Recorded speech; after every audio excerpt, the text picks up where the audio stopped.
This week on The Short Game, we are absolutely fantastic at falling.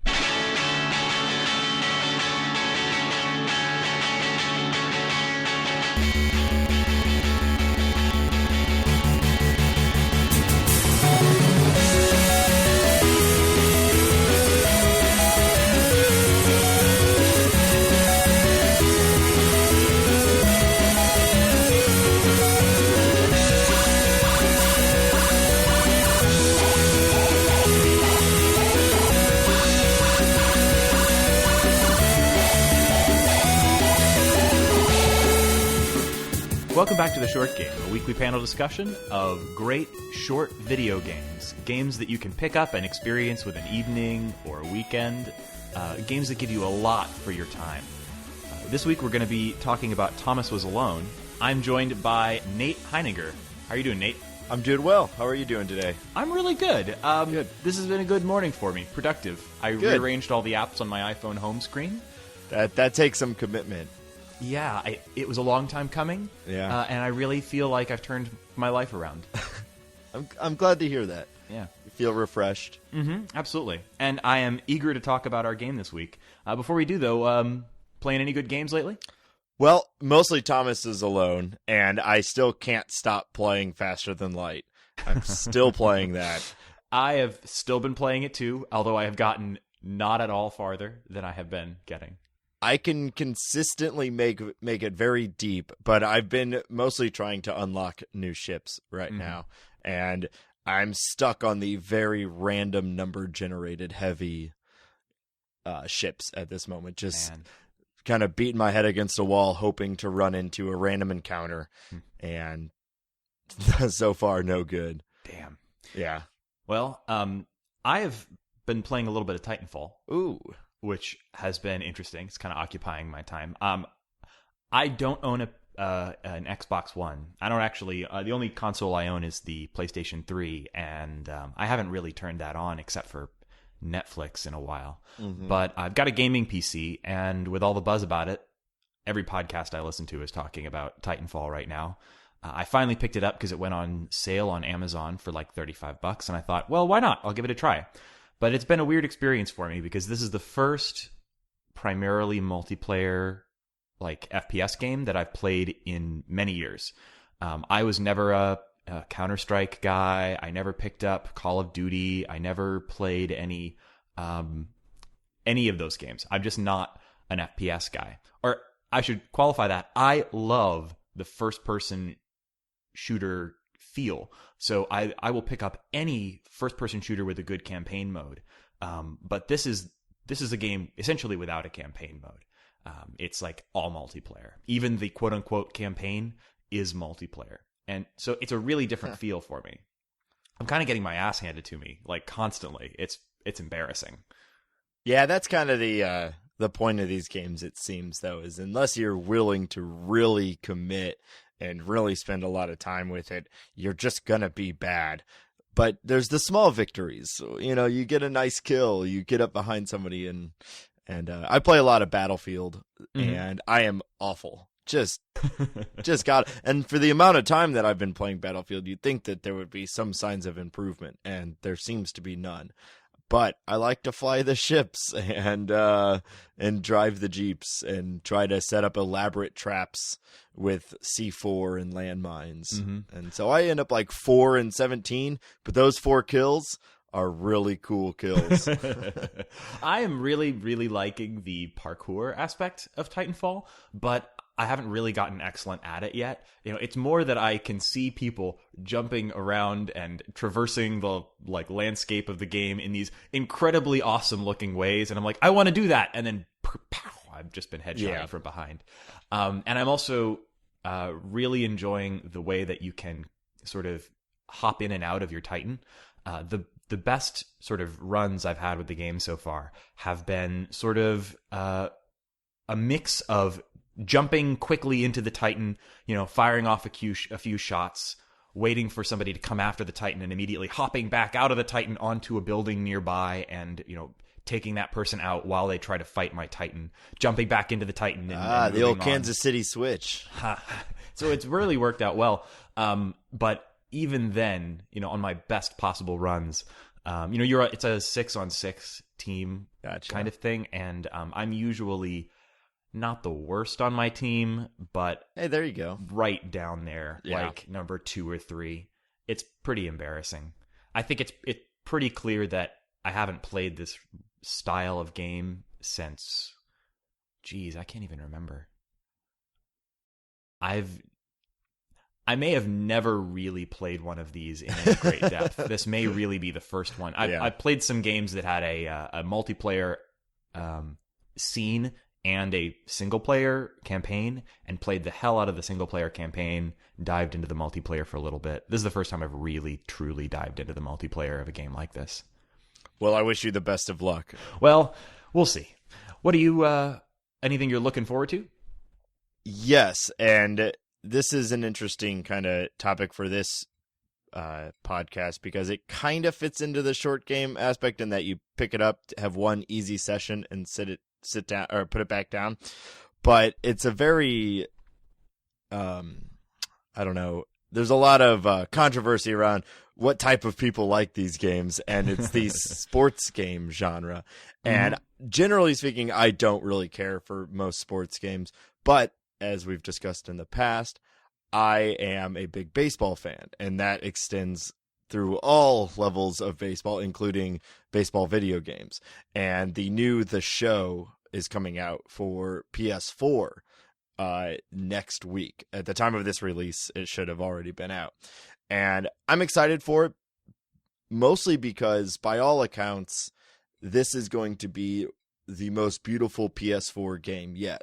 And I know that's strange because it's just like humans on a big field of grass, and you think, how could that be intricately modeled, individual blades bending in the subtle breeze? Well, and that's part of it, yeah. And in games past, the crowd, it's hard to render 40,000 screaming people in an arena, so they generally have just picture yeah, of the crowd. Yeah. Exactly. Or it'll be like the last year's games, the last ones that came out on the previous generation consoles.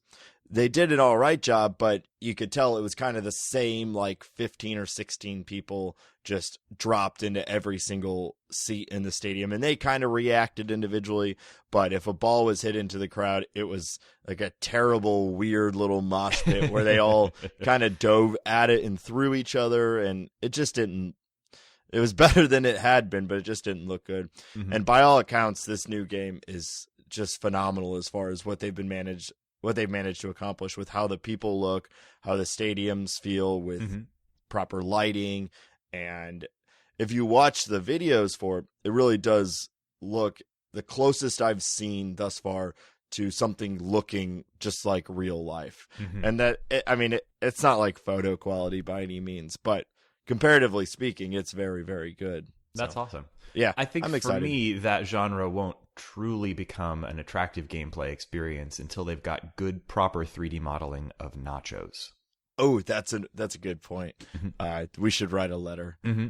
Yeah. Actually, on that thought, I read something recently. Now I can't remember where it was, about different ways that Facebook, having bought Oculus Rift, and other companies who are experimenting with the same kind of VR stuff, we're talking about using sort of game-style 3D modeling plus immersive video and other things involved in a VR setup to do things like, get you a courtside seat at the Lakers game or something like that. And I thought that is absolutely perfect. You could combine video of an event plus some 3D rendered stuff of the the sort of immediate surroundings of a person, and give a really convincing experience of being at a sports game or being sitting in a movie theater or any of these other types of experience things where you're essentially a butt in a seat, but you're getting to experience something really cool. I just thought that was something that hadn't occurred to me, that I would totally get a VR headset to sit in a, convincing, real life accurate reproduction of a front row seat at a great concert. Yeah. You'll have to make sure you get a very uncomfortable chair to sit in. Good point. To really relive the experience. Yeah, that's an interesting thing. I know that's kind of what Facebook had in mind. Everybody is, upset that it might be going away from video games because Facebook wants... I don't think that it will. I have a very positive outlook on the whole Facebook acquiring Oculus thing. I'm totally excited about that technology. And as a PC gamer, I was kind of having my little, moment of glee when the initial ideas surrounding it and, the initial release of the Oculus was seeming to be sort of a PC gaming oriented thing. But I think it is really for all kinds of platforms. And I think that Facebook buying it isn't so much about Facebook wanting to turn it into a Facebook thing, so much as Facebook has been buying a lot of companies recently. And I think essentially Mark Zuckerberg is just being really smart about buying companies that will help him make sure that Facebook as a company is still going to be relevant even when Facebook as a product no longer is. And I think you're going to see him kind of pulling the Disney strategy, where Disney isn't so much a single brand and a single company. They're a conglomerate where they've got lots of little companies held under that same gigantic Disney brand. They own ABC, they own all these TV channels, they own ESPN, and they own all kinds of properties that aren't related directly to quote-unquote Disney headliner properties. And that's so that no matter what direction the customer goes, they're there to make some money on it. And I think that's the kind of smart business decision that Zuckerberg is making when he buys these companies like Oculus. He just wants to be prepared for whatever the next big thing is and make money on it. Yeah, absolutely. They have to do something because, we've seen time and time again that these social media sites at some point will be replaced. Mm-hmm.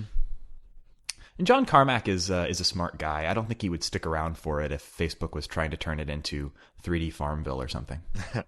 I, for one, super can't wait for 3D Farmville.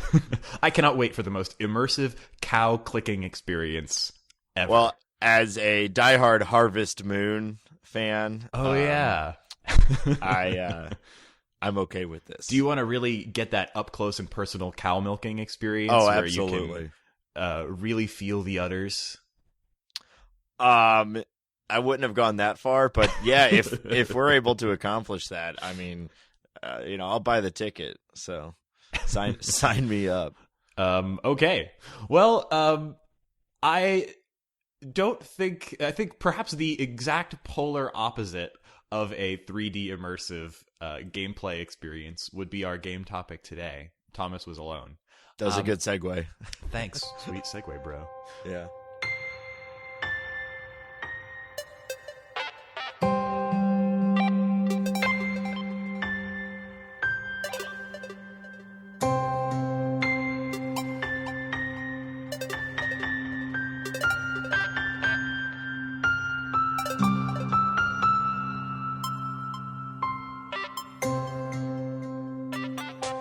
Thomas Was Alone is a 2D puzzle platformer built on the Unity engine. Just to kind of describe visually and gameplay-wise, if you haven't already played Thomas Was Alone. And honestly, the best way to get a sense of what this game is all about, if you have never seen or heard of it, is go watch a quick video of it on the web. There's a lot of great trailers for it on YouTube, that kind of thing. But it's a puzzle platformer where it's in a very two-dimensional and minimalistic world. You're essentially controlling little colorful rectangles of various sizes that can all jump at various different heights. And you're trying to move them through a puzzle platformer level where the levels are essentially just stark, mostly black shaped caves that you can hop your characters through to get them from point A to point B. And that's putting it in the most minimalistic sense possible. It's a very minimal game. If you played this game with the sound off and also the subtitles off, it might be pretty dull. It has some fun with the platforming, but it's a game that's about more than just its looks. Yeah, the puzzles themselves aren't too terribly difficult. It's some of them I got hung up for a minute, but it's more about the atmosphere, the story. The music is phenomenal. It really is. And when you put it all together, it creates a really, really interesting playthrough. A really interesting game style. Something that I have not really seen before. I mean, the easy comparison, and virtually every game ever since this game gets compared to it, but is Portal to an extent, and that it's the puzzles themselves aren't particularly difficult, and the world isn't particularly, shocking, though obviously Portal is a deep 3D rendered game. Huh. That's a really interesting comparison, because I didn't really draw much of a comparison between this and Portal. See, I thought the tone of the game was very, very similar, and somewhat. even kind of the progression as you see a skill, you watch it get to be used, and then it grows, and that skill, you find you have to apply it in a lot of different ways, and then other characters start to be able to use these skills, and you swap between them, much like the yellow, blue, and orange fluids from Portal 2. That's what I was thinking about the entire time. That's actually a really good point. Something that Mike Bithell said on Twitter. Mike Bithell is the developer of the game, and he's a really interesting guy to follow on Twitter if you're interested in game design and indie gaming, because first of all, something interesting is that if you load up the game, the very first title screen, when you see Mike Bithell's name, he's got his Twitter handle right there in the credits, which is something that I'd never really seen before. And it's clear that that's something that he's really into, and he really engages with his fans on Twitter, but also just is an interesting person to follow as a person interested in games.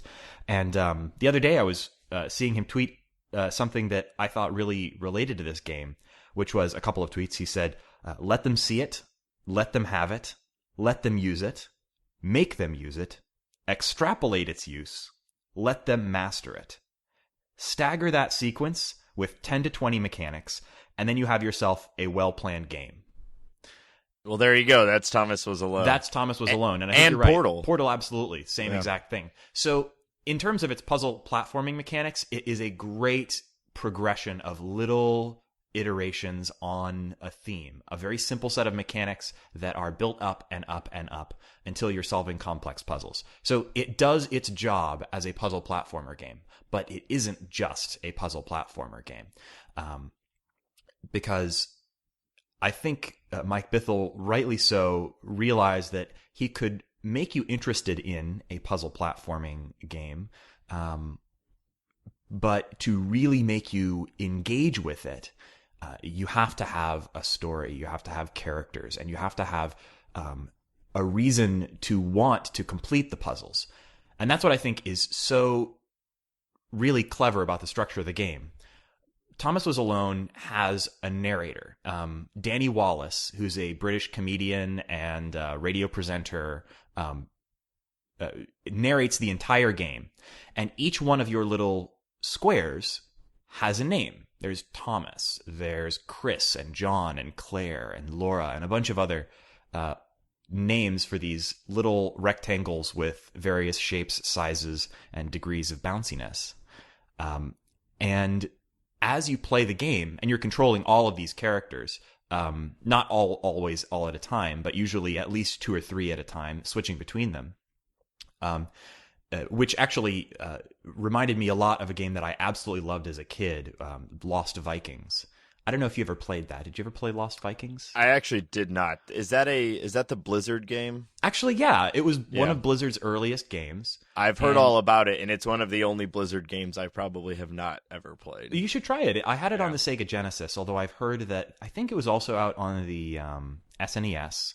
And I'm not really sure which version is like the one to play, but it's a really great puzzle platformer where you play as a set of 3 Vikings who've been abducted by space aliens, and you're trying to escape from their spaceship.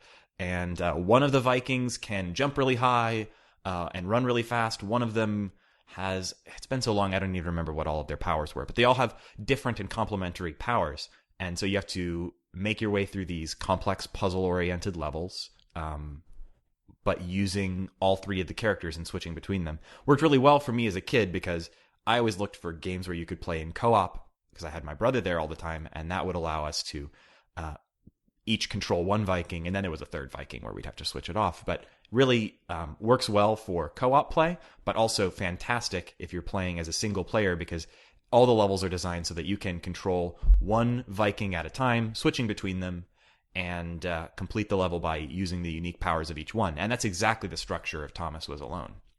Oh yeah, absolutely. It's pretty interesting how there's definitely multiple ways to complete each puzzle. Or at least I assume there's multiple ways to complete each puzzle, because, there's the flat rectangle that you can bounce off of, and there's spoilers. Oh, yeah. No. Well, we've already kind of. We will. There is a plot, and we will do a spoiler alert here in a moment. Yeah. But I don't think we're spoiling anything by talking about the mechanics. Yeah, and there's now you got me all mixed up.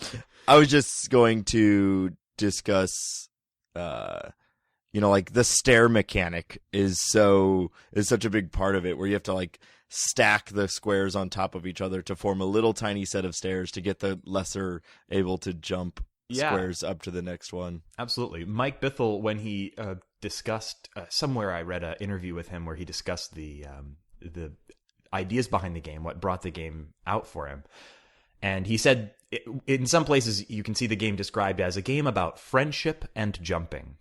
And I really like that description. He said that the game all originally came from this sort of stacking mechanic of the characters. Because they're all rectangles, they can all stack pretty neatly on top of one another. And that means that you need to stack them in particular ways in order to get them all up over certain obstacles. And they're all sort of working together towards that goal, which gives you this sort of sense of, because the characters all have these personalities, thanks to the narrator, Danny Wallace, you kind of have this feeling of, oh, we're working as a team. All my little squares are stacking up to help each other. Yeah. It's pretty silly how immediately attached you get to these little colorful rectangles. And the narrator will actually say things like, Thomas giggled a little bit. And it's like, well, he doesn't. It's just a red rectangle that never shows any actual emotion, or Sarah felt like she was inadequate or something like that. And it's, yeah. What I think is really interesting about this is that the characters' personalities, and you're right, you never hear from the characters. All that we get of the characters is Danny Wallace narrating about them. And so Danny Wallace is a sort of an omniscient narrator with a really charming British accent, narrates for all of the characters. If you want to have a successful indie game, have a British narrator, apparently. Yeah, actually, relating right back to the Stanley Parable, these both had... And I played these two games, this and the Stanley Parable, actually back to back, which suddenly made me feel like I had fallen into a strange world where I had a British narrator following me around. But the great thing about this is that although we're learning about the characters' personalities all through this narrator, the personality of each character is really tied to the mechanics of the game.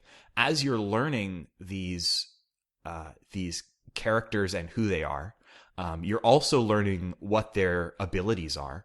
And so, each character has a personality.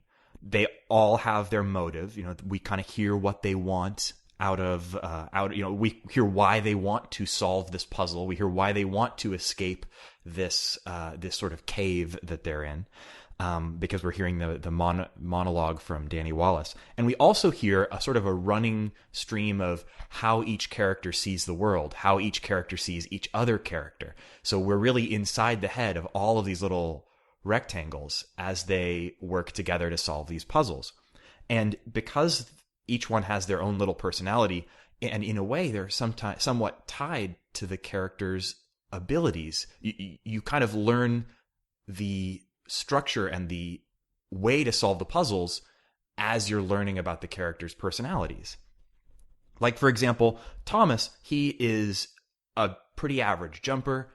He's pretty typical in terms of speed, and he's pretty much average in terms of height amongst all the rest of the characters. So he's your sort of initial window into this world, but his primary trait is that he is brave. He is he's an explorer, and he wants to observe the world. So when you first start the game, Thomas is listing his observations about the world, and you're observing the world too, and that's your initial goal. You're not solving a whole lot of puzzles when you first meet Thomas. Yeah, and some of his basic observations too are like, if you fall into water, which is a way of dying in this game, it'll be like, Thomas observed that falling into water was bad. And then you just kind of, well, that's, now I understand a rule of this game. Absolutely. So you do pick up all this stuff, but you get Thomas's observations about it too. And then all the other characters have traits that are also kind of related to their abilities. So Chris, who you meet next, is a much smaller square than Thomas, and he's a worse jumper than Thomas. And although he fits through smaller passageways, he's really worse than the other characters in almost every other way. And so he is very cynical, and he's very suspicious and irritable with the other characters. And he's jealous of their higher jumping abilities, and he thinks that they might be quietly mocking him behind his back.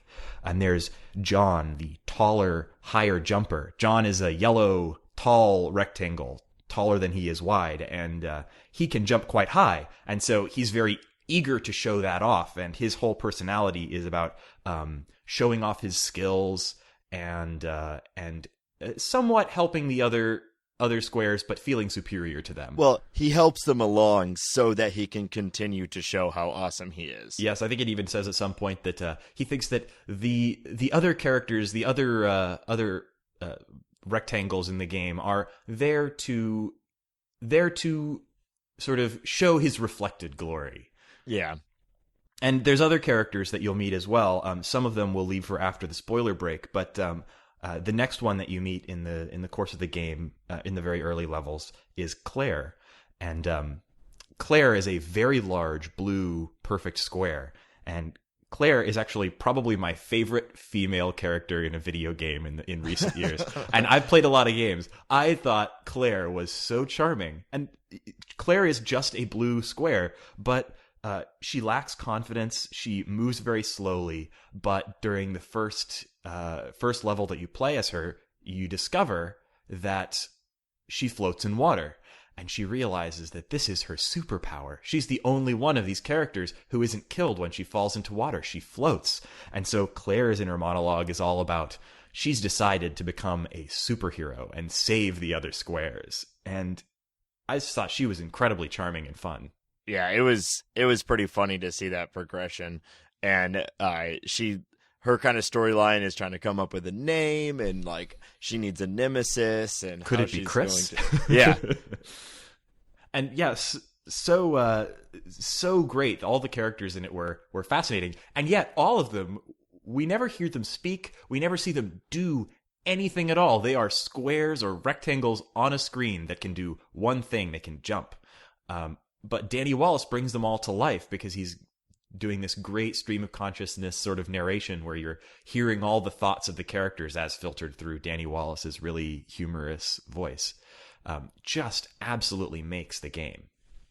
Yeah, I've never played a game like this, and it had such it's a total package because you're trying to figure out the puzzles first and foremost, but you have this kind of overarching sense of wanting to complete the puzzles because you want to find out more about the characters. Mm-hmm. You don't want to complete the puzzles because it's just standard puzzle game like, this is frustrating, I gotta figure it out, because like I said, they're not too terribly difficult. Once you get a hold of the mechanics, you can get them pretty quickly, and some of them you pretty much just walk right through them, and it's more of a vehicle to get the story across. Mm-hmm. Yeah, I have played a lot of other puzzle platformers, and I think the biggest challenge with puzzle platformers is sometimes the motivation to solve the puzzles is all your motivation as the player. You know, solving the puzzles can sometimes feel a little, well, now I've got one more thing to do, and it's not something where there's a great drive to complete or to finish or to move on through the game. But this game gives you the character's motivation. So Thomas really wants to do this, and Claire really wants to do that. And because you connect with the characters, you really want to complete the puzzles. You want to help them overcome their obstacles. And that's what I think was just the brilliant thing about this game was a puzzle platformer. Some people will connect with a puzzle platformer and find the motivation within themselves to want to complete all the puzzles, but that's not every gamer. But I think anybody with two thumbs and a heart is going to want to play this game and help Claire succeed and help Chris overcome his cynicism, challenges, his cynicism, and is going to want to see what's on the other side of all these portals, what's going on. Well, and since Chris is probably one of the most difficult characters to move, you also kind of start feeling like grumpy towards Chris too, because it's like, now I gotta get Chris across this body of water. How am I gonna do that? John can just jump across it, and you kind of find yourself, Chris. Yeah, well, you kind of find yourself mimicking the feelings of the characters, and it's like, well, no wonder he's so grumpy. Is to get carried across every puzzle, and no wonder John feels so awesome, because John, it's just almost every puzzle, he just flies right through it. But he's more of a tool to assist the other ones through it. Mm-hmm. So the story of the game is initially pretty murky because Thomas sort of awakens in his world of, boxes and hopping across small gaps and whatnot. And he awakens and realizes he's alone and has no memory of anything before. And he's observing the world as you're observing the world. And a lot of this, it's pretty unclear exactly what all of these little squares and rectangles and stuff are representing. Where are they? Who are they? Why are they here? What are they moving towards? And I'm not sure how much of that you think we want to save for after the spoiler break. But because actually I came to the game not knowing much about it, having not seen a lot of marketing for it.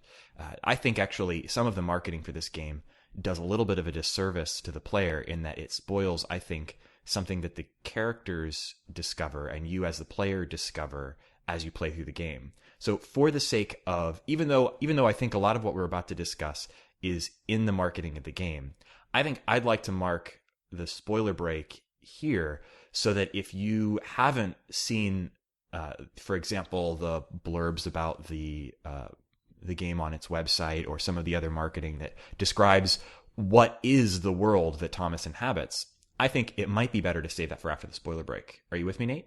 Sounds good. Okay, so here it is. Here is your spoiler break.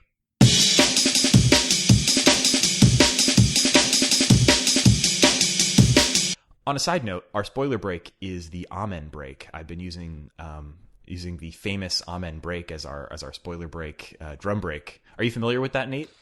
No. Oh, it's really interesting. There's a whole documentary about it. Is it like the Wilhelm scream of drum? It is. It's like the Wilhelm scream of drum sounds. It's a break, a drum break that was used in a song called like Amen Brother in like I don't even know when. It's been too long since I've seen the documentary about it, but it's something that you hear so often now in so many songs that once you hear it, you can't unhear it. You will hear it in practically any electronic music or hip hop or other music where drum breaks are heavily used. You will hear it everywhere. Interesting. I don't know how I haven't heard of that, especially considering that I play drums and listen to a lot of electronic music. Anyway, here we are after the spoiler break.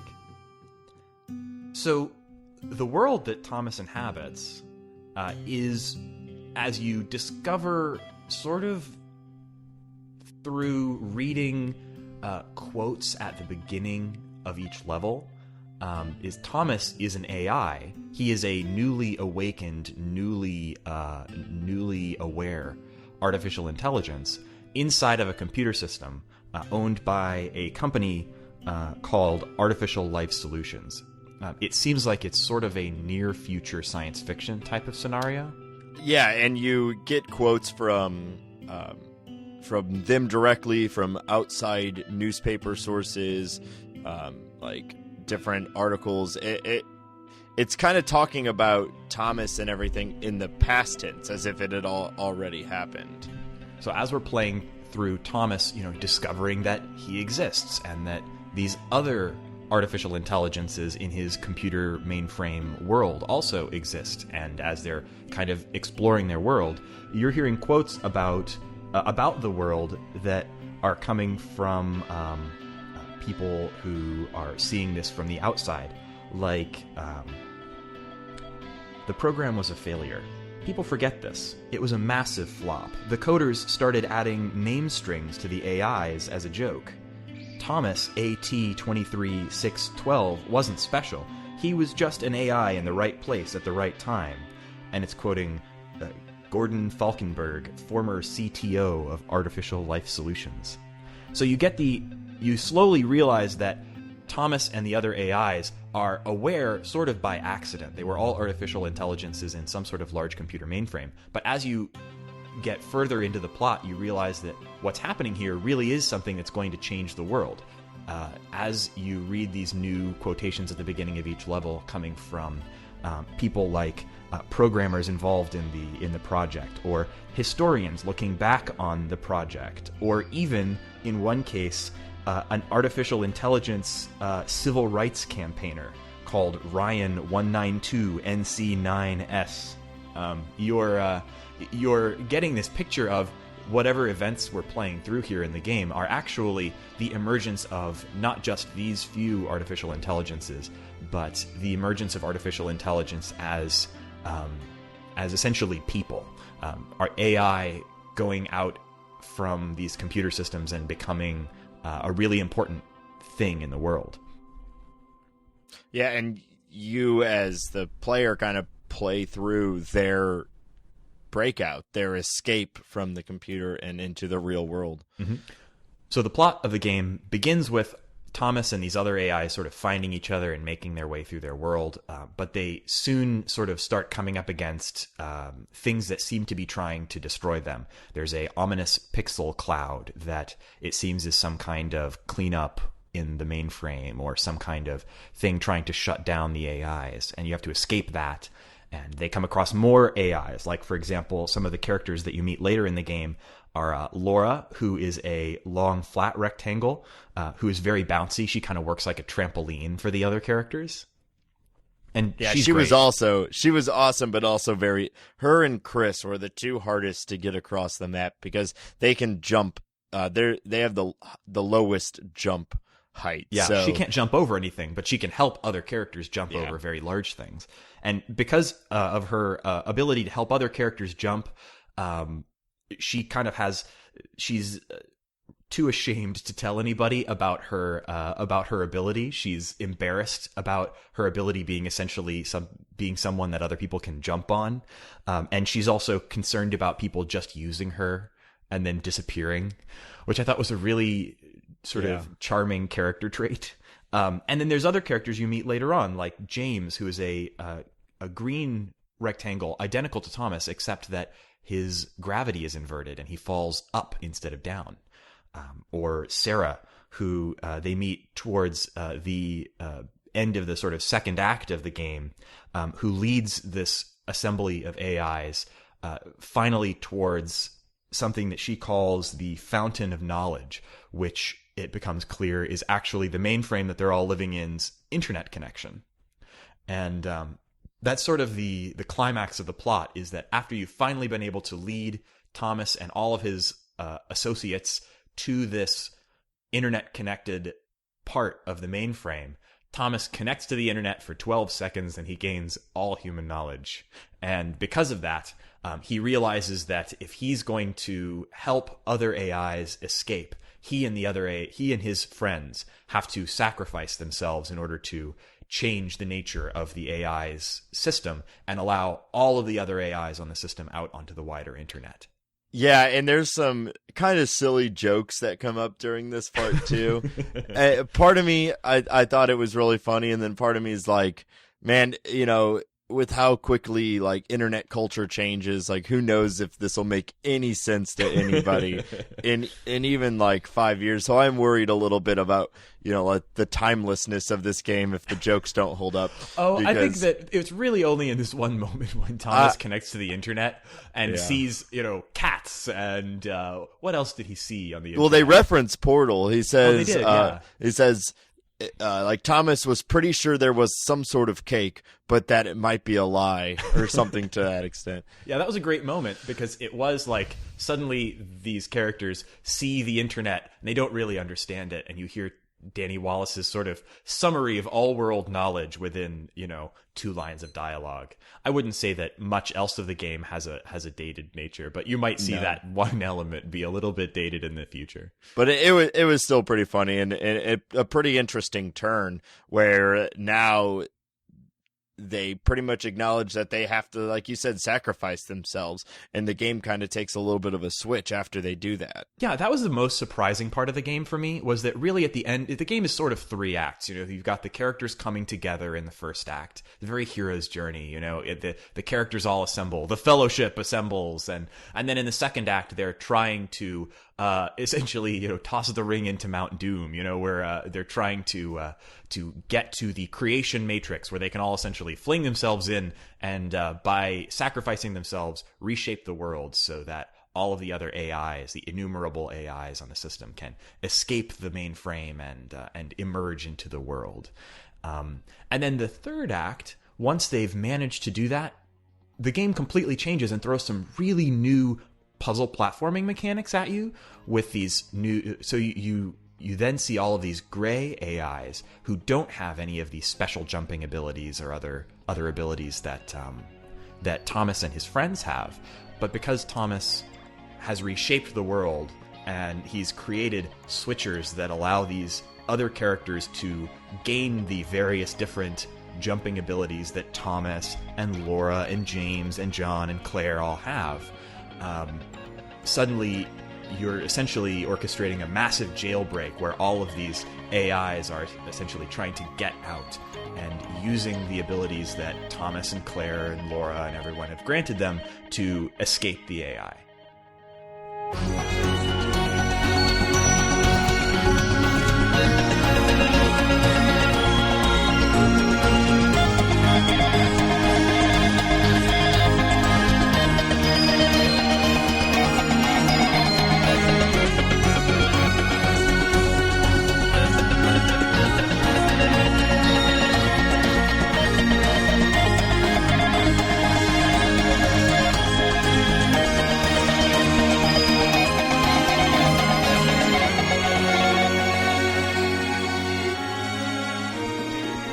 There's these they look kind of like they're in the background, but it's like slanted lines that'll be the color of Thomas or Sarah or any of them, and that represents that character's power. And if you pass your gray block through those lines, they gain that power, but they can pass through multiple different colors and gain multiple different powers. Mm-hmm. So you take control of Team Jump, which Team Jump was amazing. Which is basically, I think it's 5 very small cubes, and they can all jump relatively high, but you have to kind of orchestrate them, each one grabbing a different person's power to kind of stack them all together and move through these puzzles in really interesting ways. Mm-hmm. And this was where it really took the training wheels off, and you had to demonstrate mastery of all of the great platforming and jumping mechanics that they'd created throughout the earlier parts of the game.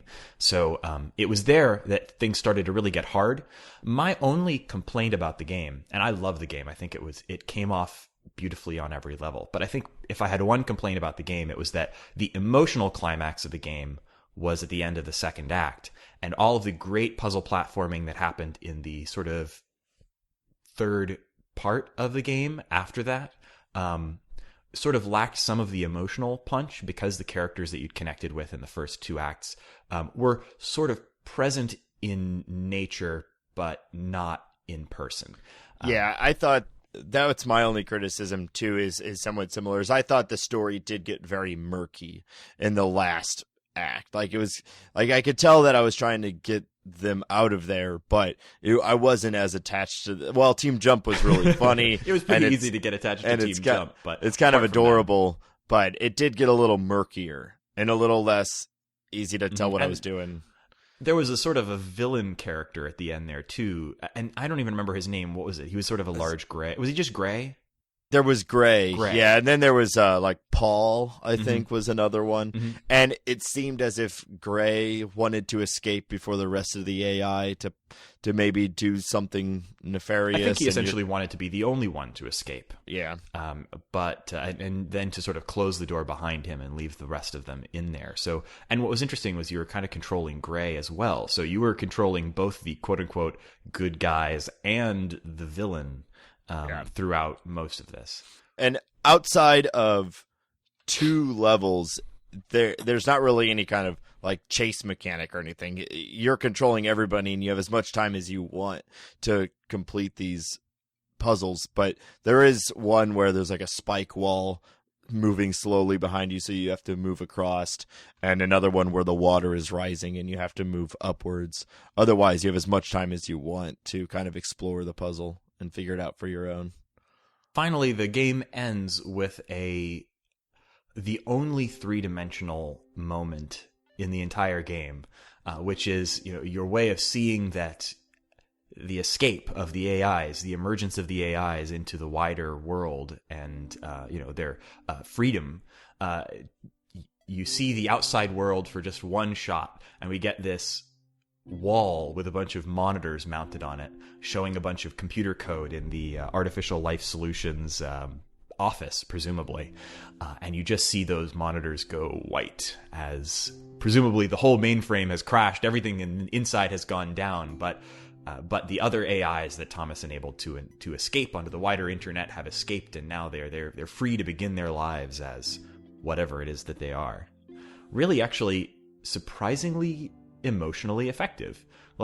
I really felt something about it, which is something that's kind of strange to say when you look at the graphics of the game and you see this is a game about rectangles jumping around. I got a little choked up when Thomas jumped into the creation matrix and sacrificed himself, and I got a little excited and emotional when I found that the AIs had escaped and everything was successful.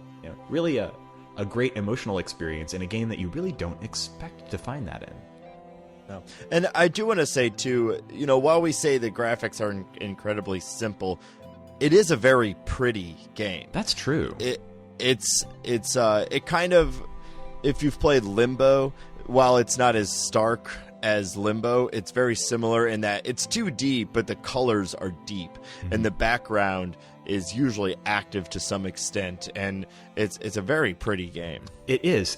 It's made in the Unity engine, and that's kind of an interesting part of the history of the game. Mike Bithell developed this game essentially in his spare time.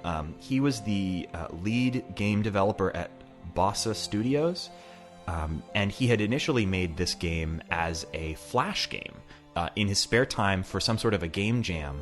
And it essentially just had the puzzle platforming aspects, and I don't even think it had... I know it didn't have Danny Wallace's narration yet. I'm not even positive at that stage whether it had any dialogue or writing at all. But he made the game in its initial form, and then went back to it again in his spare time, off hours, as a way of teaching himself the Unity engine, at which he was very successful. This is a really well-done Unity game, even though it is very simple in its mechanic, or in its graphics. It's simple but deep, and the music is fantastic, which I've said multiple times. And that combined, the nice, colorful graphics combined with a very climactic music and your emotional attachment to the characters does make the ending very cathartic. You're very, you feel like you've accomplished something.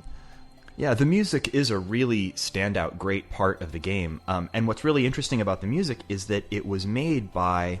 I'm just trying to find a quick detail because I want to actually give the guy's name. It shows it. The second thing that comes up whenever you start the game after the Mike Bithell kind of studios aspect, it's the name of the creator of the music and his studios. So it is, second billing behind the guy who created the game. Yeah, the music was made by David Houston, who I had never heard of before. And I think, and I'm trying to find the details specifically here, but I think it was essentially something that he did right out of college. Like, he created some music for Mike Bithell kind of on spec, and Mike Bithell really liked the music, and they ended up working together. Some of the music is procedurally generated. Like, there's sort of set music pieces, and then there's variations on it between, you know, different versions of the music that come in and out in some sort of procedural way. But the music perfectly fits the game. You know, when you first meet Thomas and he's alone and he's observing his universe, the music has a sort of a melancholy feel, kind of, you feel the loneliness that he might be experiencing.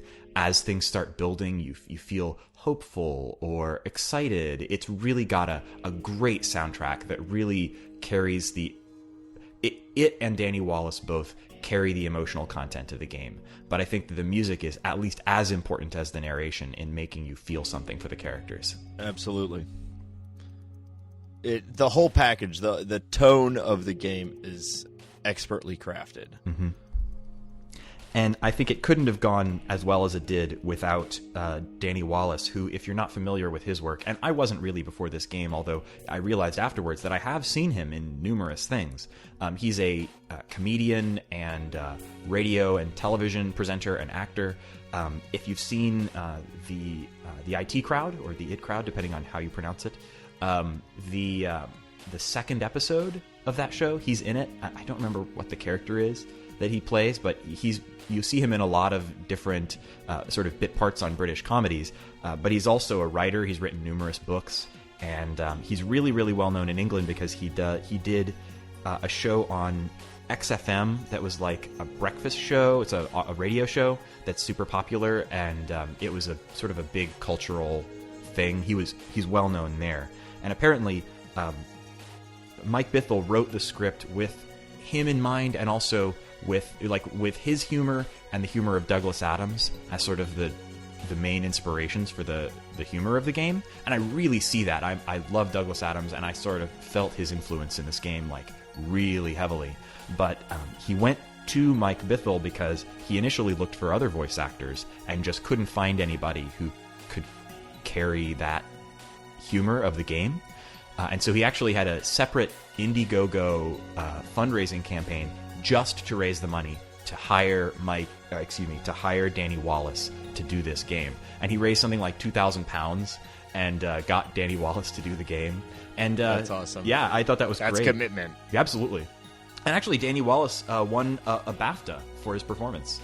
BAFTAs are like paid off. Yeah, the BAFTAs are sort of the Oscars of Britain. That's the British something or other film and television awards, and they also give awards for games. So, good luck for both of them, I suppose. Yeah.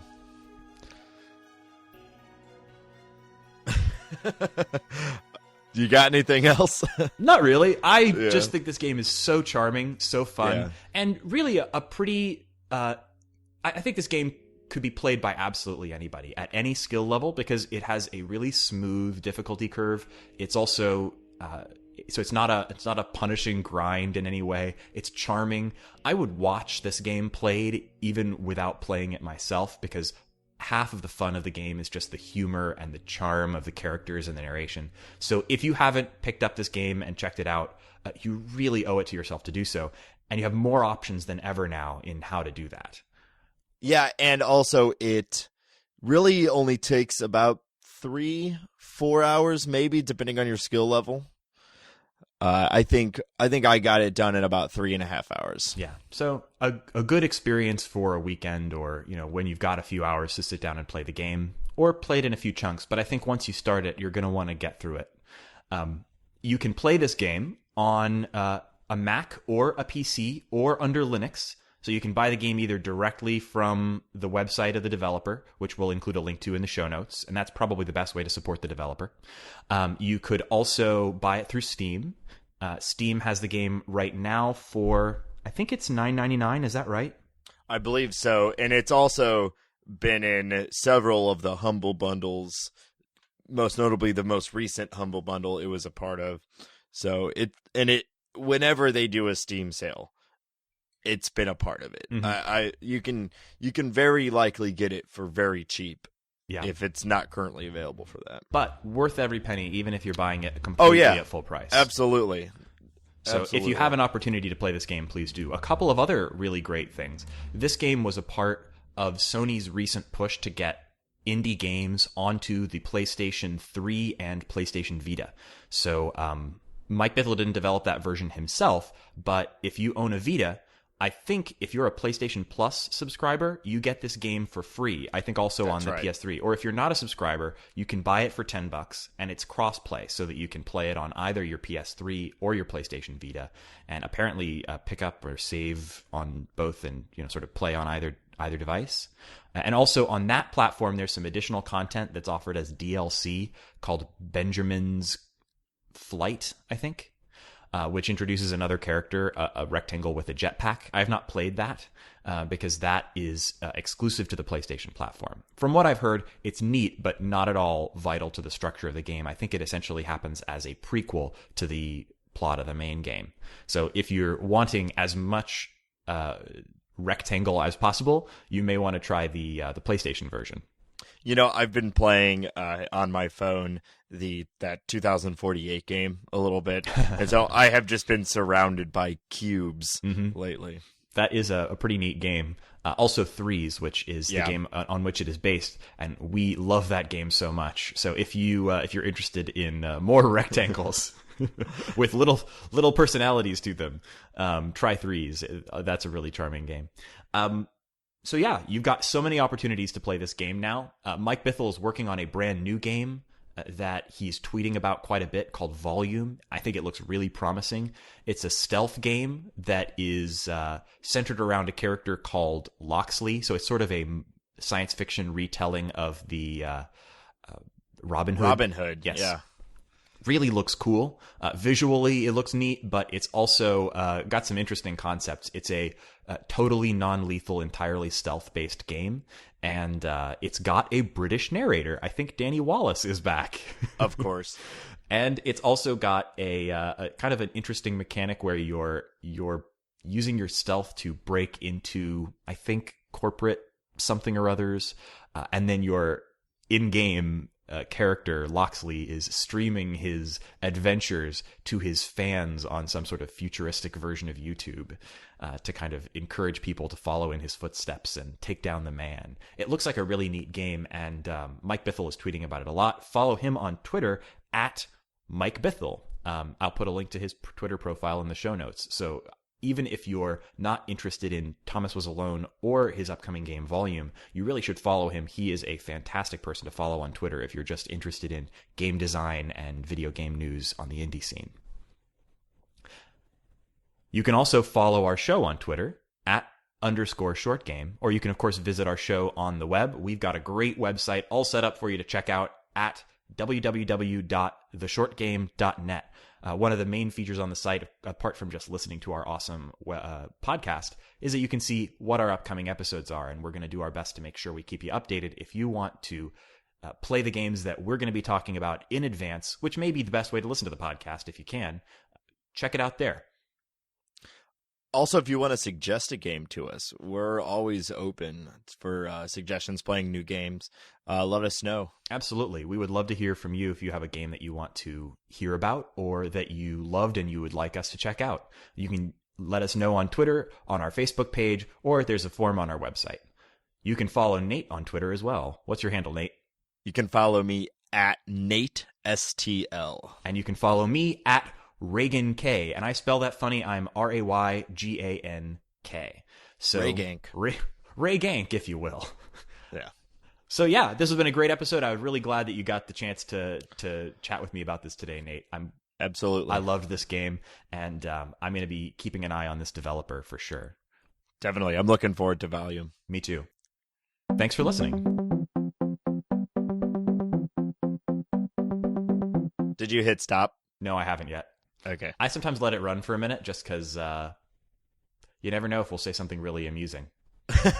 Say something really amusing, Nate. You can just drag and drop. I was at Shop and Save the other day, and they were selling watermelons that were very small, and they had them listed as personal watermelon. And I thought that was very nice because I'm so sick and tired of people assuming that my watermelon is for them. And finally, there's an option for me to have my own personal watermelon. Yeah, Mom. This is my watermelon. Don't touch my watermelon, Mom. This is a personal watermelon. Yeah. That's awesome. So there's something interesting. Okay, that's definitely going into the final